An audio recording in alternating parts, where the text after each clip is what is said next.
सभी को मेरा नमस्कार। आशा करता हूँ सभी खुश होंगे और स्वस्थ होंगे।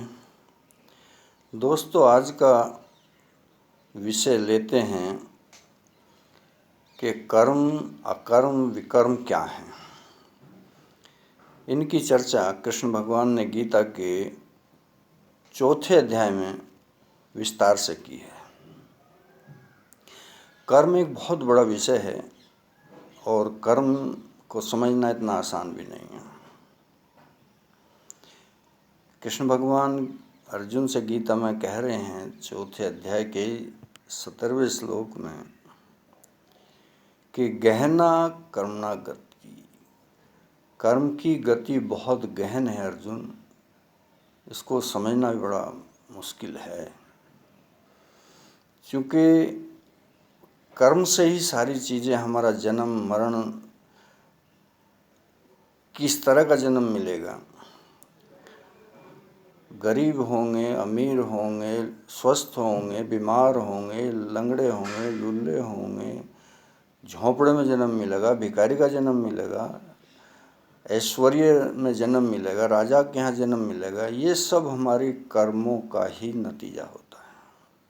हम जीवन भर कर्म करते रहते हैं, लेकिन कर्म किस तरह से संपन्न होते हैं, इन कर्मों की तरफ हम कभी भी ध्यान नहीं देते। ये तो कह देते हैं कि सब कुछ ईश्वर करता है। ईश्वर सब कुछ नहीं करने वाला दोस्तों, ईश्वर की शक्ति से सब कुछ होता है, ये निश्चित रूप से सत्य है, क्योंकि उसकी शक्ति के बिना पत्ता नहीं हिल सकता, ये बात बिल्कुल सत्य है। इसको आप ऐसे समझें कि जैसे शक्ति बिजली की है, बिना बिजली के कुछ नहीं हो सकता, लेकिन अब ये आपकी बुद्धि और मन पर निर्भर करता है कि उस बिजली से आप फ्रिज में ठंडा पानी करें या हीटर में गर्म पानी करें, उस बिजली को आप पंखे में इस्तेमाल करें, कूलर में करें, प्रेस में, किसी मशीनरी में करें, कैसे भी करें, ये आपके ऊपर निर्भर है। शक्ति विद्युत की है, लेकिन उसका इस्तेमाल आपके हाथ में है। जैसे आपने अपने बेटे को 1000 का नोट दिया, तो उसमें अब उसके ऊपर निर्भर है कि उसका पूरे पैसों को दारू पी जाए या फिर मंदिर में जा कर के अच्छे कार्यों में लगा दे। शक्ति तो आपने दी, पैसे आपने दिए, लेकिन अब उसके ऊपर निर्भर है। तो ये सब कुछ हमारे कर्मों पर का ही परिणाम होता है। इसलिए आगे कृष्ण भगवान ने समझाया है अर्जुन को कि 3 तरह के जो कर्म हैं, कौन कौन से कर्म अकर्म में बदल जाते हैं और कौन कौन से विकर्म हैं। इसमें स्पष्ट रूप से आप देखेंगे कि जो कर्म है, क्रिया का नाम ही कर्म है, जो भी क्रियाएं की जाती है उनका नाम कर्म होता है। अब ये क्रिया भी देखेंगे आप 3 तरह से की जाती हैं। मनसा वाचा कर्मणा, मन के द्वारा, वाणी के द्वारा और शरीर के द्वारा ये सारी क्रियाएं संपन्न होती हैं। अब यही अगर ये एक संतुलन में नहीं है तीनों चीज़ें, तो कर्म गलत होगा ही होगा। हम वाणी से कहते कुछ हैं, मन से सोचते कुछ हैं और करते कुछ दूसरी चीज़ हैं। किससे वादा कुछ करते हैं, बोलते कुछ हैं और निभाते हैं या नहीं निभाते, आप सब जानते हैं। तो ये जो हमारा तीनों स्तर हैं कर्म के, मन, बुद्धि और शरीर, इनका संतुलन जब तक नहीं होगा, हम जो मन में सोचें, जो वाणी से कहें, करना भी हमें वही चाहिए, लेकिन ऐसा नहीं करते हम।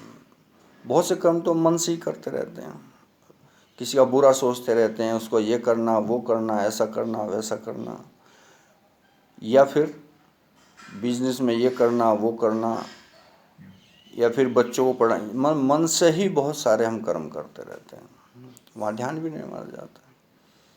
कुछ बहुत से कर्म हम वाणी से करते रहते हैं, झूठ बोलते हैं, उल्टा सीधा बोलते हैं, फरेब करते हैं, सब कुछ, या अच्छी वाणी बोलते हैं। तो सारे कर्म हम इस तरह से फिर शरीर से करते हैं, किसी की सेवा करते हैं, किसी को दान देते हैं, या किसी से शत्रुता निभाते हैं, किसी से मित्रता निभाते हैं। तो ये 3 तरह से सारे कर्म संपन्न होते हैं और ये इनके पीछे 3 गुण विद्वान रहते हैं हमेशा। इसको भी समझ लें जरा, हालांकि विषय थोड़ा बड़ा हो जाएगा।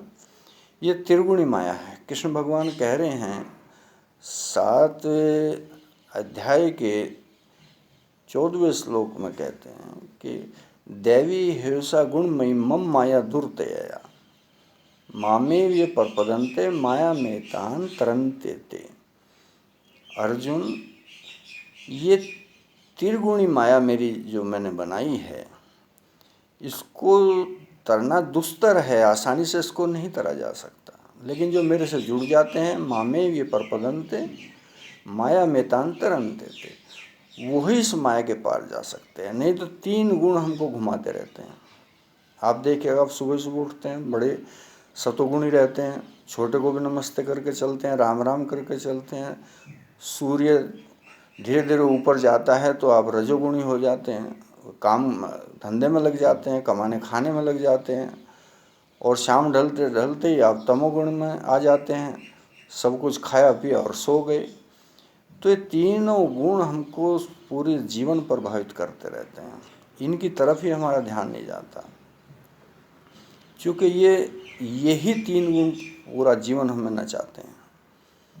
हम सोचते हैं कर्ता भाव में कि सब कुछ हम कर रहे हैं। नहीं दोस्तों, ऐसा नहीं है। 3 गुणों से प्रभावित होकर के हमारे मन, बुद्धि और इंद्रियां सारे कार्य संपन्न करते हैं। तो जैसे कर्म, अकर्म, विकर्म, ये 17 श्लोक से 23वें श्लोक तक 4थे अध्याय में कृष्ण भगवान ने इसका विस्तार से वर्णन किया और अर्जुन को सब बताया। अर्जुन क्या, सारी दुनिया के लिए ज्ञान है। तो कर्म जो है वो अकर्म कब हो जाएगा या विकर्म क्या होगा? कर्म तो सामान्य रूप से जो सब कर रहे हैं वो सब कर्म ही है, जितनी क्रियाएं करी जाती हैं 3 तरह से। अकर्म वो है जहाँ कर्ता भाव खत्म हो जाता है और पूर्णतः ईश्वर को समर्पण करके जो कार्य किए जाते हैं, जहाँ हम कर्ता ही नहीं रहते, वो अकर्म की स्थिति में पहुँच जाते हैं। विकर्म वो हैं जो निषिद्ध कर्म है। आप इसे दूसरी तरह से समझें, पांडव जो हैं वो कर्म समझिए, कर्म करने के लिए तत्पर हैं, लेकिन कौरव जो है विकर्म करने के लिए तत्पर हैं। लेकिन कृष्ण भगवान अर्जुन को समझा रहे हैं कि अर्जुन, इनसे भी तुम आगे बढ़ो। 3 गुणों से, गुणातीत भव कौन्ते, तीनों गुणों से आगे जाओ, और तीनों गुणों से जब आगे जाओगे तो तब तुम्हारी समझ में आएगा, तब ये सारे कर्म तुम्हारे अकर्म में बदल जाएंगे। तुम इनके कर्ता नहीं रहोगे। जब तक तुम करता रहोगे तो भोगता भी तुम ही रहोगे। अच्छे कर्म करो, अच्छे पुण्य भोगोगे, बुरे कर्म करो, बुरे भोगोगे, लेकिन भोगना तुम ही है। आना जाना फिर भी रहेगा। अच्छे कर्म से स्वर्ग मिलेगा, लेकिन फिर पुण्य खत्म होंगे, फिर नीचे आना पड़ेगा। तो कृष्ण भगवान समझा रहे हैं, इनसे पार जाओ, इनसे आगे जाओ अर्जुन। और चूँकि जीवन भर स्वभाव बरतता रहता है, जो मैंने अभी बताया कि ईश्वर करते हैं, ऐसा नहीं है। वो तो 5वें अध्याय के 14वें श्लोक में ही कृष्ण भगवान कह रहे हैं कि न कर्तृत्वम न कर्माणि लोकस्य सृजति प्रभु। जो कर्तव्य है, जो कर्म है, उनको, उनकी सृजन प्रभु कभी नहीं करते। न कर्म फलम संयोगम, ना कर्म फल का संयोग करते हैं। स्वभाव वस्तु वर्तते, स्वभाव बरतता रहता है। जो हम कर्म करते रहते हैं उनसे स्वभाव बनता रहता है, और वो स्वभाव ही आगे चलता रहता है। हम कर्म करते हैं, उसमें कर्ता भाव बनाए रखते हैं, उससे एक स्वभाव बनता है।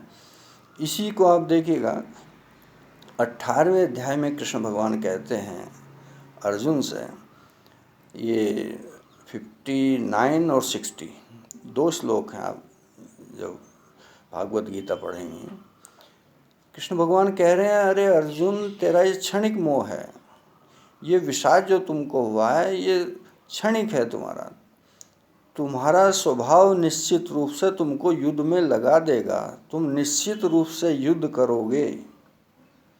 फिर कृष्ण भगवान ने इतनी लंबी चौड़ी 18 अध्याय तक ले गीता क्यों समझाई अर्जुन को। लेकिन अर्जुन को कह रहे तू कर्ता भाव गिरा दे बस इसमें। अगर तू ये समझेगा मैं युद्ध कर रहा हूँ तो सारे पुण्य पाप तुझको लगेंगे, लेकिन अगर तू निमित्त मात्र होकर के, इसलिए कृष्ण भगवान 11वें अध्याय के ही 33वें श्लोक में बताते हैं, कृष्ण भगवान को समझाते हैं कि निमित्त मात्रम भव सव्य साचिन। अर्जुन तो निमित्त मात्र हो जा बस, फिर तुझको एक कर्म नहीं छुएगा, चूँकि कर्म ये सारा का सारा अकर्म में बदल जाएगा। कर्म कब अकर्म में बदलता है ये बहुत बारीक एक बात है, समझने वाली बात है। जब तक हम कर्ता बन रहे हैं किसी भी चीज़ के, अहंकारवश हम कहते हैं मैं करता हूँ, हम ये नहीं समझ पाते कि ये सारे तीनों गुणों से प्रभावित होकर के प्रकृति में सारे कर्म हो रहे हैं। सारे कर्म हमारे मन बुद्धि और इंद्रियों के द्वारा संपन्न होते हैं, लेकिन अहंकार वहाँ बीच में आ जाता है कि मैं कर रहा हूँ, मैं कर रहा हूँ, मैं कर रहा हूँ। यही सब गड़बड़ है, यही समझ में भूल होती है। करने वाला मैं अहंकार कभी नहीं होता। अरे मैं तो इससे, शरीर से, इंद्रियों से, सबसे अलग आत्म स्वरूप हूँ, मेरा स्वरूप आत्मा है। इसलिए कृष्ण भगवान अर्जुन को कहते हैं तुम अपने स्वरूप में स्थित हो जाओ, तुमको ये सब पता चल जाएगा ये क्या हो रहा है। जब तक अपने स्वरूप का पता नहीं चलता, इन इंद्रियों में भटक रहे हैं, इनकी वासनाओं में भटकते रहते हैं। जब अपने स्वरूप में स्थिति बन जाती है तब मालूम पड़ता है ये खेल क्या चल रहा है। तो ये सारे कर्म में अकर्म को देखना और अकर्म में कर्म को देखना बड़ी गहरी बात है, ये समझने जैसी बात है कि कर्म में अकर्म कब हो जाता है। एक साधारण उदाहरण मैं देता हूँ। सभी घर में महिलाएं हैं, हमारी बहनें हैं, माताएं हैं। एक आप बड़ी मज़ेदार बात है, देखेंगे जब पत्नी के मायके वाले आते हैं, पता चला 10 आदमी आ रहे मायका से, बहन भाई और माता सब आ रहे हैं, तो वो पहले वो लग जाती है पूरे खातिर पानी में, दुनिया भर के व्यंजन बनाती है, खाने बनाती है, और उसको 8 घंटे भी अगर काम करते हो गया तो वो उतनी ही प्रफुल्लित, उतनी प्रसन्नता से रहती है शाम तक, जैसे कुछ किया ही ना हो, कोई थकान। लेकिन जब ससुराल वाले आ जाते हैं, आपने अनुभव किया होगा, सभी तो नहीं ऐसी होती लेकिन मुख्यतः ऐसा ही है। जब ससुराल वाले, ससुर आ गया, सास आ गई, जेठ या देवर, कोई, सिर में दर्द होना शुरू हो जाता है। एक ही कर्म है, अब भी खाना बना रही है लेकिन अब सिर में दर्द है और परेशान हो रही है, ये कहाँ से आके बैठ गए, कब जाएंगे। कर्म एक ही था, लेकिन भाव जो आपका, भाव प्रधान जो कर्म में जो भाव जुड़ता है उसको देखेगा। अब वो इतनी बोझिल होगी, इतनी थकान उसको आई, बाद में सर में कपड़ा बांध कर लेट गई और पति देव से कहा मेरे तो बस का है नहीं काम करना। अरे क्या हो गया भैया। तो ये जो भाव है हमारा, इस भाव को हम जहाँ जोड़ देंगे वहीं से कर्म परिवर्तित हो जाएगा। इसलिए हमें अपने भाव को संभाले रखना है, अपने होश को संभाले रखना है, अपने विवेक को संभाले रखना है। अगर विवेकपूर्ण आदमी काम करे तो उसको स्पष्ट नज़र आने लगता है, मैं आत्मा अलग हूँ, मेरा स्वरूप अलग है, ये सब प्रकृति में कार्य संपन्न हो रहे हैं। सारा का सारा जो खेल चल रहा है ये प्रकृति का और गुणों का चल रहा है, मैं तो निमित्त मात्र हूँ। इसलिए बार बार कृष्ण भगवान अर्जुन से ये समझा रहे हैं, निमित्त मात्रम भव कौनते। अरे कौनते तो निमित्त मात्र है, तू करता कहाँ है इन चीज़ों का, तेरे में इतनी शक्ति है, कहाँ तो युद्ध जीत पाएगा। तो सिर्फ कर्ता बना रहे, निमित्त बना रहे, और निमित्त मतलब जो कर्ता तू बन रहा है, कर्ता भाव गिरा दे। कर्ता भाव गिराते ही तेरे सारे कर्म अकर्म की दशा में पहुंच जाएंगे, फिर तुझको कोई पाप नहीं लगेगा।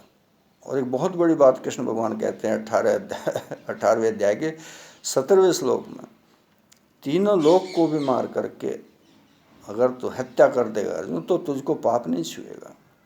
कितनी बड़ी स्थिति है, कितनी बड़ी बात कृष्ण भगवान समझा रहे हैं, इस पूरी दुनिया को समझा रहे हैं। कर्म किस तरह से अकर्म बदल जाते हैं और विकर्म से हमको कैसे बचना चाहिए, ये विस्तार से कृष्ण भगवान ने अर्जुन के माध्यम से पूरी दुनिया को समझाया है। इसलिए दोस्तों,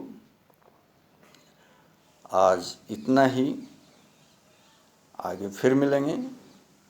सभी को मेरा नमस्कार स्वीकार हो। धन्यवाद।